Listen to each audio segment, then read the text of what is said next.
Cultura, il Veneto spende meno del Molise. Era questo il titolo di ieri del Mattino di Padova. L'articolo di Riccardo Sandre passava in rassegna i numeri impietosi che descrivono una situazione di tagli continui, un danno insanabile, come l'ha definito l'Agis, Associazione Generale Italiana dello Spettacolo. Oggi è l'11 novembre 2021 e questo che stai ascoltando è Sveglia Veneto, il podcast dedicato all'informazione vista da nord-est. Io sono Jack Calcetto, ci siamo, avanti con la prima notizia. L'anno scorso la Regione Veneto ha stanziato per la cultura 3,5 euro pro capite, circa 100 volte, pensa, in meno rispetto all'investimento ad esempio della Valle d'Aosta. Franco Os Noser, presidente dell'Unione Interregionale Triveneta di Agis, ha dichiarato: la nuova sforbiciata ai fondi andrà dal 20 al 50%. Significa non credere nel welfare culturale per il territorio. I numeri allora: in Veneto la regione spendeva per la cultura nel 2017 circa 32,7 milioni di euro, una cifra che è circa il doppio di quanto non abbia speso l'anno scorso, nel 2020, e cioè 17,1 milioni di euro, e addirittura il triplo di quanto non si proponga di spendere per il 2022, in cui il budget previsto arriva a stento a 10 milioni. Lo leggiamo sul Mattino di Padova di ieri, appunto nel pezzo di Riccardo Sandre, che è corredato di una tabella con il confronto impietoso per il Veneto tra le varie amministrazioni regionali. Nel 2020 eravamo penultimi, con la spesa pro capite in cultura che era la seconda più bassa del paese dopo quella della Liguria. Tutte le altre regioni, anche quelle in maggiore difficoltà economica, riuscivano a investire di più in cultura. Per l'anno prossimo però sono previsti altri tagli, arrivando a una spesa annuale di soli 10 milioni, che vuol dire meno di 2 euro a testa per i quasi 5 milioni di veneti. Il 3 novembre scorso ha dichiarato allora Franco Os Noser, presidente di Agis Triveneto, in una nota pubblicata da venetoeconomia.it: la sesta commissione consigliare della Regione Veneto ci ha convocati in audizione sui disegni di legge relativi al bilancio di previsione 2022, che prevede tagli non lineari dal 20 al 50%. Non è una novità in assoluto, succede da anni, dice Noser.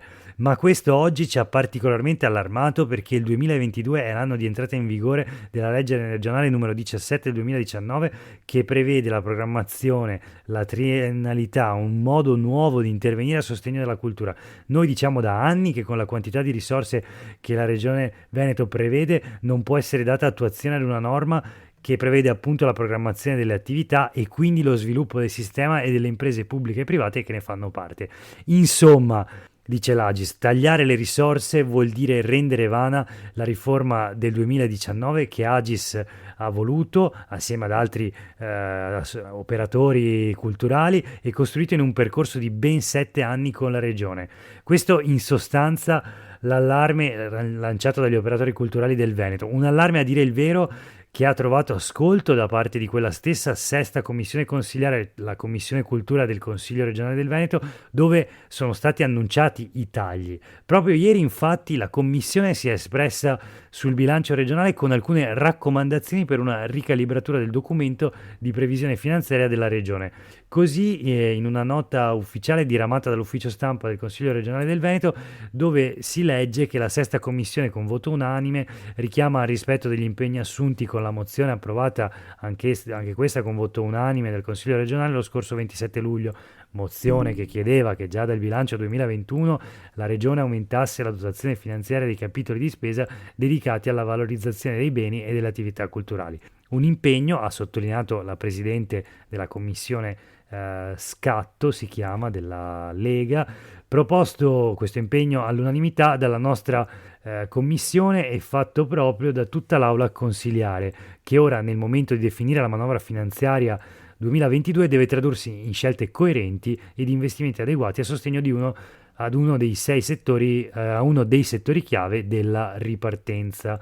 Insomma, bisognerà aspettare la votazione finale del Consiglio regionale sul bilancio, evidentemente, ma l'impegno assunto ieri all'unanimità da parte della Commissione Cultura lascia ben sperare. I nuovi tagli potrebbero essere scongiurati e il Veneto quindi potrebbe in questo caso rimanere ben saldo nella sua posizione nella classifica degli investimenti regionali in cultura.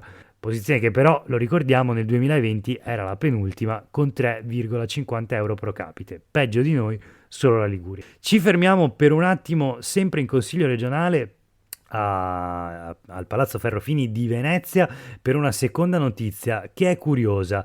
La polemica tutta interna al palazzo che tiene banco in queste ore e riguarda i test antigenici comunemente noti come tamponi rapidi. Per una volta la questione non è quella sollevata già mesi fa, ad esempio dal professor Crisanti, relativa all'attendibilità di questi test che vengono confrontati con i tamponi molecolari che costituiscono, lo ricordiamo, il gold standard. No, perché questa volta si discute dei controlli anti-Covid a cui i consiglieri regionali del Veneto sono tornati a sottoporsi per partecipare alla seduta convocata martedì pomeriggio dell'Assemblea legislativa. Con una novità rispetto a 2 settimane fa che ha fatto discutere, come ha scritto ieri la giornalista Alda Vanzan sul Gazzettino. Questa volta infatti a pagare i 15 euro per ciascun test non è stato più il presidente del Consiglio regionale Roberto Ciambetti che fino a questo martedì aveva messo, anzi per la verità fino alla settimana precedente aveva messo di tasca propria i soldi. Questa volta invece prima dell'esame anti-Covid i consiglieri hanno infatti firmato un modulo con cui autorizzano la trattenuta del costo del prelievo dalla propria busta paga. Insomma adesso i tamponi se li pagano loro. In effetti, leggiamo una dichiarazione, in effetti lo spazio in aula è ridotto e il ritorno in presenza suggerisce prudenza, giusto sottoporsi a tampone, ma perché a pagare deve essere Ciambetti o l'amministrazione del Consiglio? Come avviene per tutti i lavoratori, ho chiesto che ciascuno di noi sostenga la spesa. Vista l'entità degli emolumenti che ci vengono erogati, direi che si tratta di un principio di equità. Questa che abbiamo letto è la dichiarazione di Elena Ostanel, esponente del Veneto che vogliamo, appunto un'affermazione dei giorni scorsi, tanto che il Mattino di Padova titolava "Tampone rapido a spese dei consiglieri, la proposta di Ostanel è stata accolta". Pronta nella giornata di ieri in realtà la replica del capogruppo della Lega Alberto Villanova, che taglia corto, anzi cortissimo: tamponi a spese dei consiglieri regionali, la decisione un atto dovuto, era stata presa già lunedì. Il chiarimento, leggiamo nella nota diramata dall'ufficio stampa del Consiglio regionale, è di Alberto Villanova, presidente dell'intergruppo Zaia Presidente e Lega Veneta per Salvini Premier, in merito al presunto accoglimento della proposta tamponi della consigliera Ostanel. Così scrive Villanova. Smettiamola con questi tristi protagonismi, afferma il capogruppo della Lega e dà la sua versione dei fatti, parlando di atto dovuto, non vi sono mai stati dubbi a riguardo, buona amministrazione che passa anche da queste piccole cose, eccetera. Così Villanova nel comunicato diffuso appunto ieri. Una posizione però, va detto, quella del capogruppo della Lega, che non sembra condivisa da tutti i consiglieri regionali, nemmeno da quelli della stessa Lega, visto che ad esempio è proprio il vicepresidente del Consiglio regionale, il leghista Nicola Finco del collegio di Vicenza Bassanese, avrebbe detto, e lo leggiamo appunto sul Gazzettino di ieri, c'è già l'obbligo del Green Pass, è del tutto inutile chiedere anche il tampone, specie a chi è vaccinato. Anche nel Partito Democratico c'è però chi è contrario al tampone per l'ingresso in aula. La decisione di Ciambetti di farci fare il tampone non ha senso, perché qui a Palazzo lo fanno fare solo a noi consiglieri e non ai dipendenti, quindi potrei contagiarmi prendendo in mano la penna che mi danno per firmare i moduli o usando il motoscafo o sfogliando i documenti e le carte. Questa è una dichiarazione appunto del consigliere Montanariello del Partito Democratico. Il gossip di Palazzo, scrive ancora Vanzan nel suo pezzo per il Gazzettino, si arricchisce poi con le narrazioni su un numero indefinito di Novax tra il personale, in ogni caso munito di Green Pass, perché come tutti i luoghi di lavoro per accedere al Consiglio regionale del Veneto è necessario il Green Pass. Lasciamo adesso i palazzi veneziani e proseguiamo con qualche notizia flash da Padova, dove il Covid ha reso la Chiesa un po' meno ricca, meno 23 milioni di euro nelle casse della diocesi, le entrate sono passate da 53 milioni del 2019 a 30 dell'anno della pandemia, sono 3 i milioni in meno raccolti dalle collette. La notizia su padovaoggi.it. Pochi soldi per la curia di Padova, pochi infermieri per la sanità euganea invece. pochi e sottopagati. A Padova mancano 800 infermieri. La notizia in un servizio del TGR Rai Veneto, questa era la seconda flash, il grido d'allarme, sottoposti a turni massacranti, la denuncia, rimane un problema la carenza di personale sanitario in questa fase. Nella sola ULSS 6 di Padova l'ordine degli infermieri stima che manchino 800 professionisti, da 21 mesi sottoposti a turni massacranti con stipendi inferiori ai colleghi degli altri ospedali, e da quando sono scattate le sospensioni per chi ha deciso di non vaccinarsi, circa 300 persone nel settore pubblico, la situazione è addirittura peggiorata. A lanciare l'allarme appunto gli infermieri di Padova.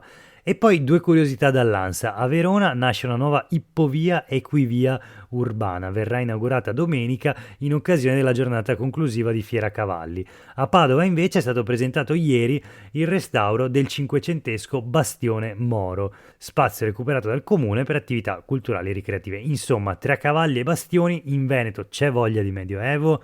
Forse sì, forse no. Mentre ci riflettiamo, ci spostiamo per l'ultima notizia di oggi a San Zenone degli Ezzelini, in provincia di Treviso, dove le dichiarazioni di un parroco hanno scatenato una vera e propria bufera attorno ai temi, diciamo, del DDL Zan. Leggiamo infatti sul Gazzettino che il parroco, tale Don Antonio Ziliotto, aveva infatti definito una punizione divina il progetto di legge contro l'omotransfobia e l'abilismo presentato dal deputato padovano Alessandro Zan, e aveva poi previsto nella giornata di ieri una messa per ringraziare il Signore del pericolo scampato. La messa si sarebbe dovuta celebrare ieri appunto alle 18:30, ma alla fine è saltata dopo un chiarimento, leggiamo, con il sindaco.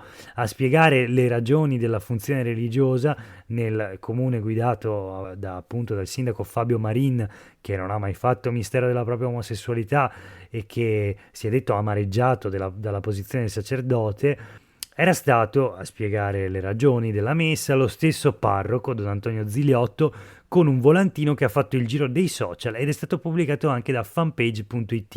E allora leggiamo il contenuto di questo volantino, di questo messaggio del parroco. Il disegno di legge promosso dall'onorevole Zan, famoso DDL Zan, è un testo che sarebbe dovuto essere approvato al Senato dopo il primo passaggio in Parlamento già nel marzo 2020, mese in cui è partita la pandemia del coronavirus. Questo si legge nel testo firmato dal parroco. I vescovi italiani ne avevano denunciato la pericolosità, e poi ancora leggiamo, mascherata come lotta all'omotransfobia, l'ideologia del gender per la quale ogni persona ha diritto di scegliere a proprio piacimento di essere maschio o femmina. Lo scorso 27 ottobre la legge è stata bocciata con voto segreto al Senato. Volevo proporre una santa messa di ringraziamento mercoledì, eccetera, firmato vostro parroco Don Antonio Ziliotto.